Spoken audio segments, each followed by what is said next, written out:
Bismillahirrahmanirrahim. Assalamualaikum warahmatullahi wabarakatuh.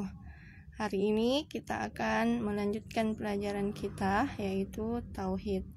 Seperti biasa, sebelum Ananda belajar, silahkan berdoa terlebih dahulu agar ilmu kita bermanfaat dan berguna. Silahkan berdoa di rumah masing-masing.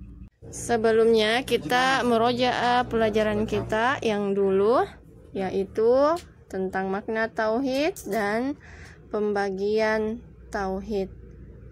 Masih ingatkah Ananda tentang perkataan Syekh Muhammad bin Abdul Wahhab rahimahullah tentang makna tauhid?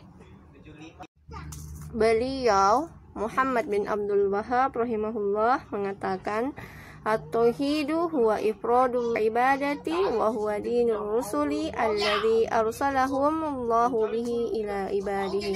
Qala ta'ala, wa laqad ba'atsna fi kulli ummatin rasulan an i'budullaha wajtanibut taghut. Yang artinya tauhid adalah mengesahkan Allah dalam peribadatan. Dan inilah agama para rasul yang Allah utus mereka dengan membawa misi tauhid kepada para hambanya.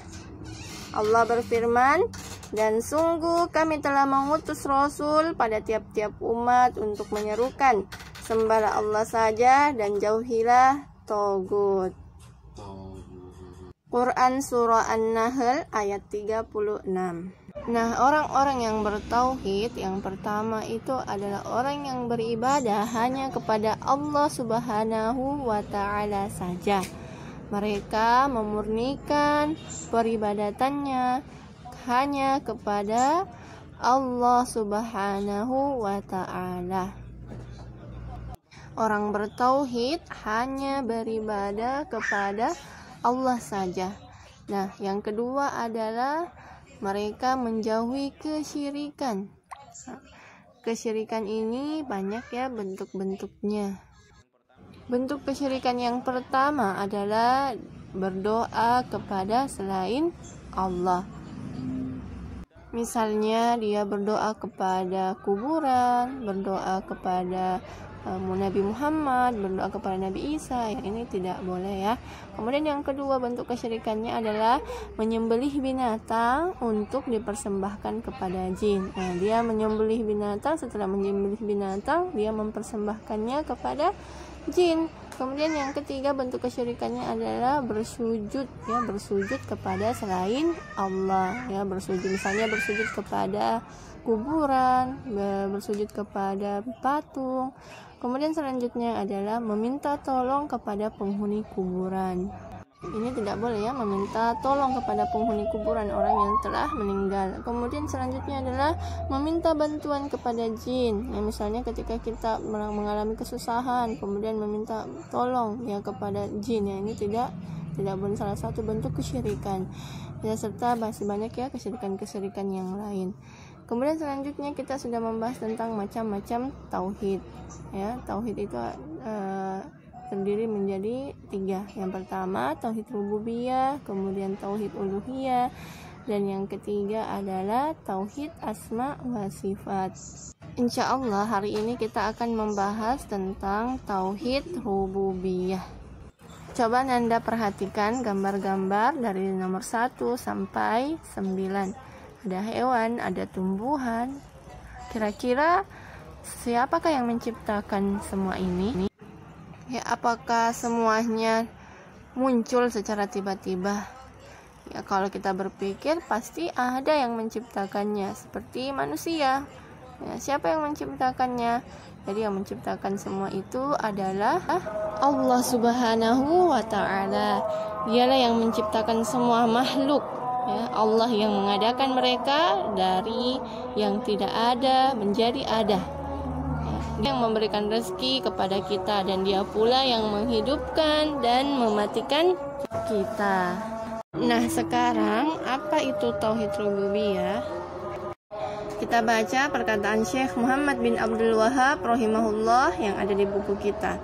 Beliau berkata, An-naw'ul awwalu tauhidur rububiyah wa huwa tauhidullah bi af'alihi ta'ala. Artinya, jenis pertama tauhid rububiyah. Tauhid rububiyah adalah mengesahkan Allah dalam semua perbuatannya.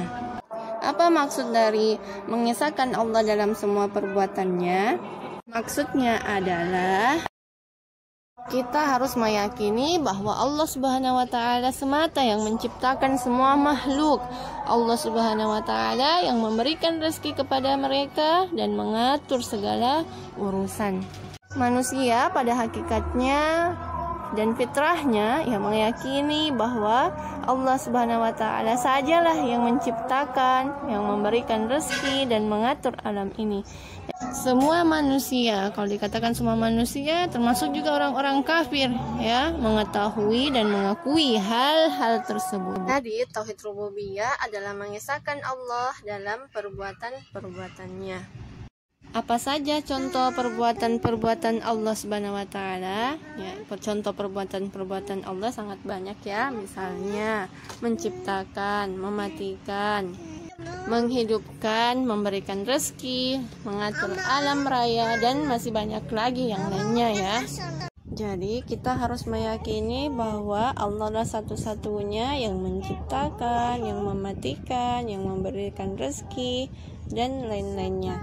Sekarang tugasnya adalah coba Ananda pikirkan, apakah cukup dengan mengakui atau meyakini tauhid rububiyah seseorang sudah bisa dikatakan atau sudah bisa menjadi seorang yang muslim?